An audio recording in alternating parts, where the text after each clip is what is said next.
So guys तुम्ही बघू शकता इथे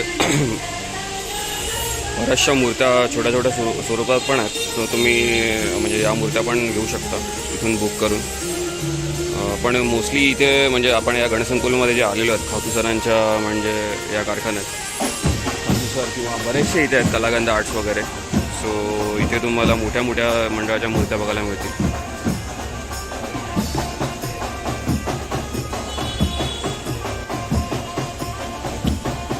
सो गाईज आता आपण हा कलागंध आर्ट्स बघितल्यानंतर बाजूला जे आहे ते राजन खातू सरांचं हा कारखाना आहे म्हणजेच पुढे जॉईंट कलासागर आर्ट्स म्हणून. ते बोर्ड बघू शकता ऑलरेडी लावलेलं आहे कलासागर आर्ट्स राजन खातू सर. आणि त्यांच्या या काही मूर्तीज एवढे मोठे मोठे हे बघू शकता तुम्ही. मोठे म्हणजे आपले असतात ना लोड गणपतीचे मूर्ती आता सगळ्या शेवटच्या टप्प्यात आहेत म्हणजे सगळ्या झालेल्या आहेत. तर कलर काम वगैरे एक 8-10 दिवसात चालू होईल. अजूनही 1 महिना नाही 20-25 दिवस आहेत गणपती आगमनासाठी.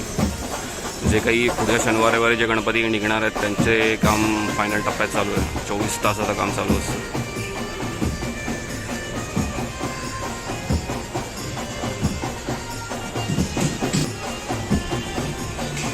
तुम्ही बघू शकता केवढा मोठा हा मूषक आहे आणि मग त्याच्यावर गणराज विराजमान झालेला आहे. यावर्षी सगळ्या गणपतीच्या म्हणजे मूर्ती आहेत त्या सगळ्या मोठ्या स्वरूपात बघायला मिळतील कारण त्यांच्या हाईटवरचं जे निर्बंध होता ते सरकारने पुन्हा एकदा कमी केलेलं आहे. त्यामुळे पुन्हा एकदा 15 फूट 20 फूट 25 फूट 30 फूट 35 फुटापर्यंत गणपती मूर्ती बघायला आपल्याला मिळतील. सो हे गाईज गुड मॉर्निंग. मी निलेश पुन्हा एकदा स्वागत करतो तुमचं एका नवीन ब्लॉगमध्ये. आज नवीन ब्लॉग हा याचा पूर्ण वर्कशॉपचा असणार आहे. आत्ता जे आपण जस्ट बघितलं तो हे सगळं होतं राजन खातू सरांचा वर्कशॉप जे गणसंकुल म्हणून फेमस आहे. आणि आता आपण जे बघणार आहोत तो विजय खातू सरांचं जे आपला हा एल्फिस्टनचा जो ब्रिज आहे म्हणजे जो आता ब्रिज संपेल. आता माझ्या बाजूला तुम्ही हा ब्रिज बघताय तो ब्रिज संपल्यानंतर तिथे वर्कशॉप आहे. सो आपण तिथे जाणार आहोत. सो आज टोटल आपण 3-4 वर्कशॉप बघणार आहोत. गणपतीच्या मोठ्या मोठ्या मूर्ती कशा काम केलं जातं किंवा कुठल्या कुठल्या मूर्ती आपण तिथे चालू आहेत बघूया. So let's go.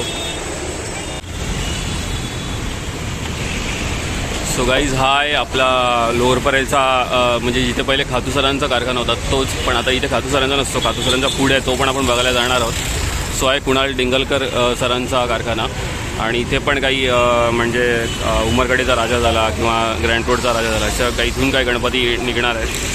तुम्ही बघू शकता हा एरिया हा लोअर म्हणजे हा जो ब्रिज चालू होतो आपला लालबागचा त्याच्या आधीचा हा एरिया आहे. सो आता आपण इथे गणपती बघूया चला.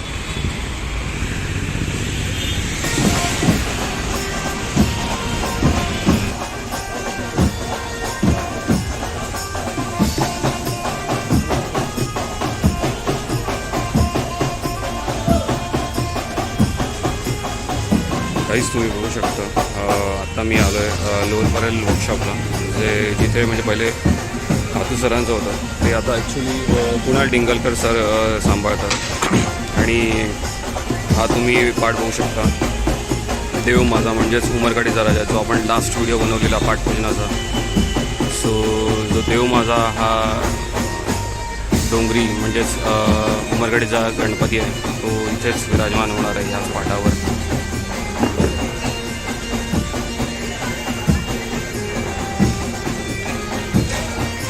तयारी चालू आहे मला वाटतं होईल का. आपल्याला वाटतं असं ॲक्च्युली मूर्तीचे असे पार्ट्स वगैरे बघून की होईल का नाही पण ते होतं आणि दिलेल्या वेळात थोडं सगळं कंप्लीट होणार.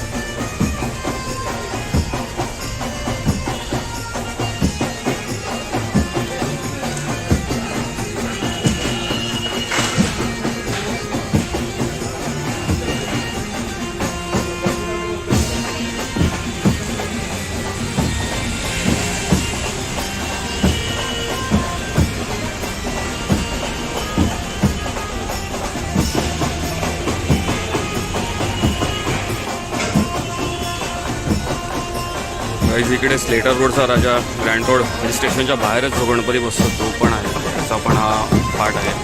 सध्या तरी इथे काही दिसत नाही आहे, पण पुढच्या 15 दिवसात हा इथे गणपती कंप्लीट रेडी स्वरूपात आपल्याला बघायला मिळेल. कारण येणारा शनिवार रविवार म्हणजे पुढचा म्हणजे 14-15 आणि त्याच्यानंतर आणखी एक शनिवार आहे. अशा या पुढच्या 2 शनिवार रविवारामध्ये बरेच ऑलमोस्ट सगळे मोठे गणपती निघणार आहेत मंडळात, म्हणजे इथून मंडळात आहेत.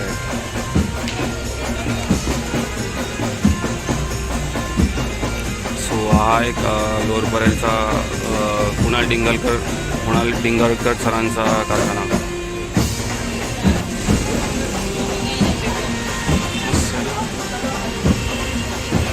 सो गाईज आता मी आलेलो बकरी अड्ड्याला जे भायखळ्याला आहे. सो इथे पण एक गणपतीचा वर्कशॉप आहे.